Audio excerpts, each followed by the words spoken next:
दो किसान जो हमारे जनपद बहराइच के नानपारा के रहने वाले थे, दलबीर सिंह, हमारे घर से उनकी मात्र दूरी 4 किलोमीटर पे है और हमारा दलबीर सिंह जी का पारिवारिक संबंध है, पारिवारिक लगाव है। जिला पंचायत भी उसी क्षेत्र से रही मैं, विधायक भी उसी क्षेत्र से रही, सांसद भी उसी क्षेत्र से रही, पारिवारिक हमारा लगाव था। जिसके कारण जब मुझे जानकारी हुई कि दलबीर सिंह जी की लाश घर पर आ गई है और कल अंतिम संस्कार होगा, तो 5 तारीख की सुबह मैं 9 बजे दलबीर सिंह जी के अंतिम संस्कार में उनके घर में जा रही थी। रास्ते में मुझे पुलिस प्रशासन के लोगों ने रोका और मेरे गुरु अच्छेबरनाथ कनौजिया जी को ज़बरदस्ती खींच करके और गाड़ी में बैठा करके उनको थाने पर लेकर के चले गए।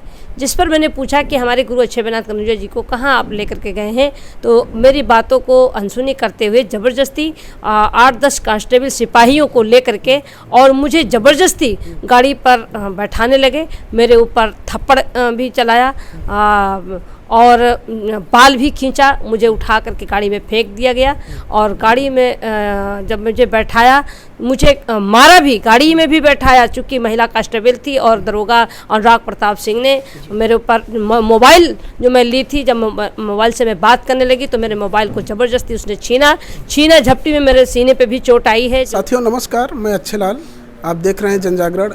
आपने देखा होगा सावित्रीबाई फुले जो काशीराम बहुजन मूल निवासी पार्टी के राष्ट्रीय अध्यक्ष हैं, उनका वीडियो जो है सोशल मीडिया पे लगातार वायरल हो रहा था और शायद वो लखीमपुर जाने वाली थी या जो है बहराइच में ही जो है उनको पुलिस प्रशासन द्वारा नज़रबंद किया गया। आइए हम जानते हैं सावित्रीबाई फुले जी से कि आखिर क्या मामला था, क्या मामला था, किस वजह से पुलिस प्रशासन ने आपको जो है इस तरीके से मतलब अमर्यादित तरीके से गिरफ्तार किया और नज़रबंद किया। जैसा कि आप सभी लोग जानते हैं कि केंद्र और प्रदेश में बीजेपी आरएसएस की सरकार जब से बनी है तब से पूरे देश और प्रदेश में जघन अपराध हो रहे हैं, जिसका जीता जागता प्रमाण लखीमपुर की घटना जो 8 लोग मारे गए, जिसको लेकर के 4 किसान जो मारे गए उसमें से 2 किसान हमारे जनपद बहराइच के नानपारा के रहने वाले थे। हमारे घर से मात्र 4 किलोमीटर दूरी पर उनका घर था। यानी कहने का मतलब आप लखीमपुर नहीं जा रही थी, जो बहराइच के जो मतलब किसान वहाँ मतलब मृत्यु हुई थी वहाँ पे आप जा रही थी। मैं जो किसान 2 किसान जो हमारे जनपद बहराइच के नानपारा के रहने वाले थे, दलबीर सिंह, हमारे घर से उनकी मात्र दूरी 4 किलोमीटर पे है और हमारा दलबीर सिंह जी का पारिवारिक संबंध है, पारिवारिक लगाव है। जिला पंचायत भी उसी क्षेत्र से रही मैं, विधायक भी उसी क्षेत्र से रही, सांसद भी उसी क्षेत्र से रही, पारिवारिक हमारा लगाव था। जिसके कारण जब मुझे जानकारी हुई कि दलबीर सिंह जी की लाश घर पर आ गई है और कल अंतिम संस्कार होगा, तो 5 तारीख की सुबह मैं 9 बजे दलबीर सिंह जी के अंतिम संस्कार में उनके घर में जा रही थी। रास्ते में मुझे पुलिस प्रशासन के लोगों ने रोका। अनुराग प्रताप सिंह जो वहाँ का इंचार्ज था। क्या ये साजिश की तरह से रोका गया था कि मतलब किस वजह से मतलब रोका गया? मैं मात्र 2 ही लोग गई थी, मैं थी और मेरे गुरु अच्छेबरनाथ कनौजिया जी थी मेरे साथ में, मात्र 2 ही लोग हम गए। और जब मुझे रास्ते में रोका गया, अनुराग प्रताप सिंह जी ने मुझे रोका, जो दरोगा है उसने मुझे रोका, तो मैंने उससे अनुरोध भी किया कि दलबीर सिंह जी के अंतिम संस्कार में मैं जा रही हूँ, हमारा पारिवारिक संबंध है, मुझे वहाँ जाने दिया जाए। अगर आपको कोई दिक्कत लग रही हो तो आप अपनी गाड़ी से मुझे पहुँचा दीजिए, आप अपनी सुरक्षा व्यवस्था में मुझे ले चलिए, लेकिन उनके अंतिम संस्कार में, दलबीर सिंह जी के अंतिम संस्कार में मुझे जाने दीजिए, उनके परिवार से मिलना मुझे बहुत ज़रूरी है। लेकिन उन्होंने मेरी बात को नहीं माना और मेरे गुरु अच्छेबरनाथ कनौजिया जी को ज़बरदस्ती खींच करके और गाड़ी में बैठा करके उनको थाने पर लेकर के चले गए। जिस पर मैंने पूछा कि हमारे गुरु अच्छेबरनाथ कनौजिया जी को कहाँ आप लेकर के गए हैं, तो मेरी बातों को अनसुनी करते हुए ज़बरदस्ती 8-10 कांस्टेबल सिपाहियों को लेकर के और मुझे ज़बरदस्ती गाड़ी पर बैठाने लगे। मेरे ऊपर थप्पड़ भी चलाया और बाल भी खींचा, मुझे उठा करके गाड़ी में फेंक दिया गया और गाड़ी में जब मुझे बैठाया मुझे मारा भी, गाड़ी में भी बैठाया। चूँकि महिला कांस्टेबल थी और दरोगा अनुराग प्रताप सिंह ने मेरे ऊपर मोबाइल जो मैं ली थी, जब मोबाइल से मैं बात करने लगी तो मेरे मोबाइल को ज़बरदस्ती उसने छीना झपटी में मेरे सीने पे भी चोट आई है। जो अनुराग प्रताप सिंह ने स्वयं हमको मोबाइल को छीन रहा था और मैंने कहा कि मेरा प्रोटोकॉल है, मैं सांसद रही हूँ, हूँ, विधायक रही हूँ, और मेरा प्रोटोकॉल है, संवैधानिक तरीके से बात करिए, संवैधानिक तरीके से ये मोबाइल मेरा क्यों छीन रहे हैं? हम मोबाइल अपना स्विच ऑफ कर लेते हैं, अपने पास रखेंगे, लेकिन मेरा मोबाइल क्यों छीन रहे हैं? लेकिन ज़बरदस्ती उसने मोबाइल को छीना, जबकि मुझे सीने पे चोट भी आई और मुझे ले जा करके थाने पे बैठा दिया गया। घंटों थाने पे बैठाए रहे। इसके बाद फिर जब वहाँ लोग हमारे समर्थक आने लगे तो वहीं से मुझे गाड़ी में बैठा करके कई राउंड नानपारा में घुमाया गया, चकमा देते हुए मुझे जंगल की तरफ ले गए। जंगल के से फिर मुझे नेपाल बॉर्डर पर ले गए और फिर नेपाल बॉर्डर के सीमा रुपडिया थाने पर मुझे बैठा दिया गया। वहाँ पर भी मेरे साथ बदतमीजी की गई, अपशब्दों का मुझे प्रयोग किया गया, जात सूचक शब्दों का मुझे प्रयोग किया गया। महिला कांस्टेबल लगा करके वहाँ भी अपशब्दों का प्रयोग महिलाएं करती रहीं।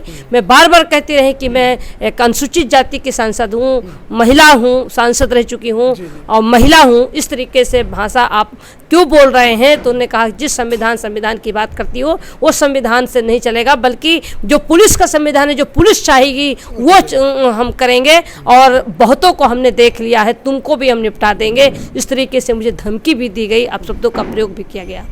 तो क्या लगता है जिस तरीके से आपके साथ दुर्व्यवहार हुआ पुलिस प्रशासन द्वारा, क्या लगता है कि आने वाला समय कैसा मतलब होगा?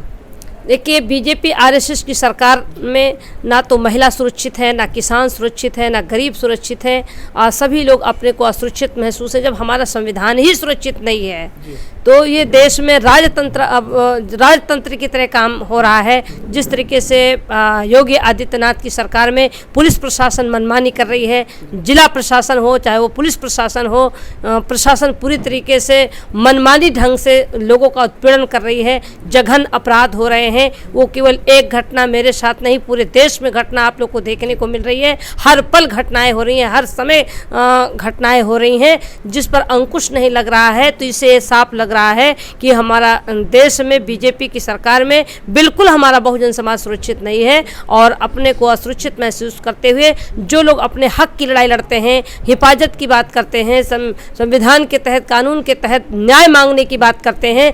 मैं गई थी दलबीर सिंह जी के जब अंतिम संस्कार में, तो ये तो मेरा अधिकार भी है, संवैधानिक अधिकार है कि कोई मृतक परिवार के घर में कोई अगर ऐसा होता है तो वहाँ कोई भी जा सकता है। तो ये तो हमारा अधिकार है, अधिकारों का हनन किया गया, मुझे प्रतिबंधित किया गया, रोका गया। और ये हम ही को नहीं, पूरे देश भर में जो लोग अपने हक के लिए, अपनी हिफाजत के लिए मांग करते हैं, आंदोलित होते हैं, सड़कों पर उतरते हैं, तो उनको इसी भाव से उनके साथ गलत कृत्य करने का कार्य पुलिस प्रशासन कर रही है, जिला प्रशासन कर रही है। कहीं न कहीं निश्चित रूप से शासन का सह है, तभी पुलिस की इतनी हिम्मत पड़ रही है, वरना इतनी बड़ी जघन अपराध मेरे साथ तो नहीं कर सकते थे, इतना गलत कृत्य मेरे साथ तो नहीं कर सकते थे।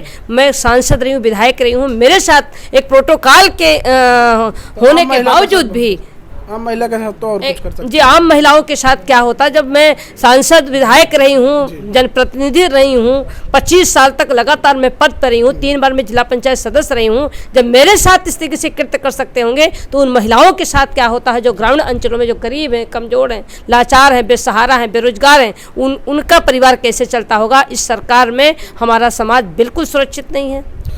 26 नवंबर को रैली है, उस रैली में जो अखिलेश यादव जी भी हैं, तो गठबंधन के लिए क्या बातचीत हुई अभी तक?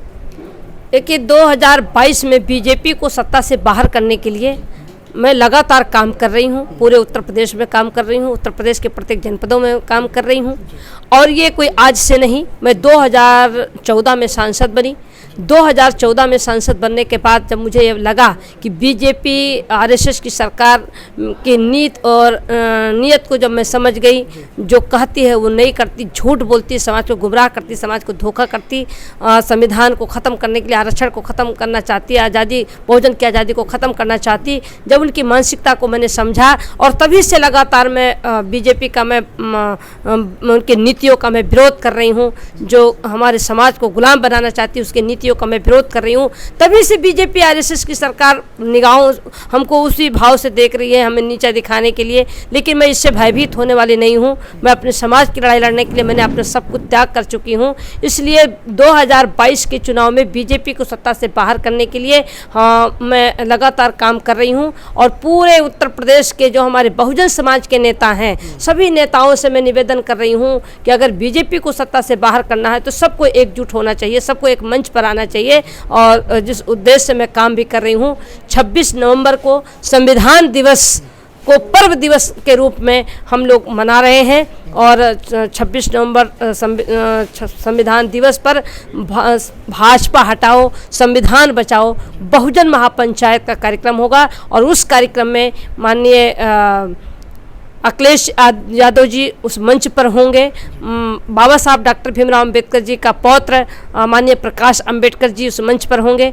माननीय कांशीराम साहब जी की बहन स्वर्ण कौर जी उस मंच पर होंगी। लंदन में जहां बाबा साहब अंबेडकर जी रहते थे, उन परिवार के लोगों ने सहयोग किया है, वो परिवार के लोग भी बाबा साहब के साक्ष्य के रूप में हमारे उस मंच पर होंगे।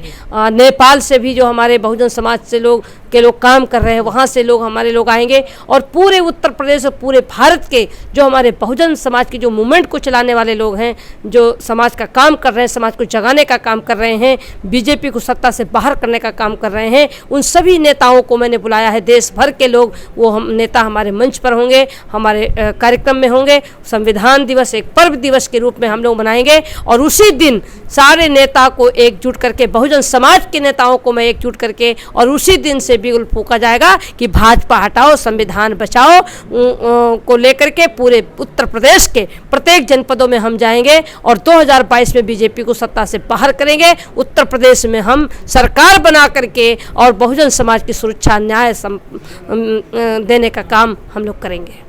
तो साथियों, ये थे सावित्रीबाई फुले जो राष्ट्रीय अध्यक्ष हैं कांशीराम बहुजन मूल निवासी पार्टी के। तब तक के लिए धन्यवाद। ऐसे ही वीडियो देखने के लिए हमारे चैनल को सब्सक्राइब कर लीजिए। अगर वीडियो फेसबुक पे देख रहे हैं तो फॉलो कर लीजिए। धन्यवाद।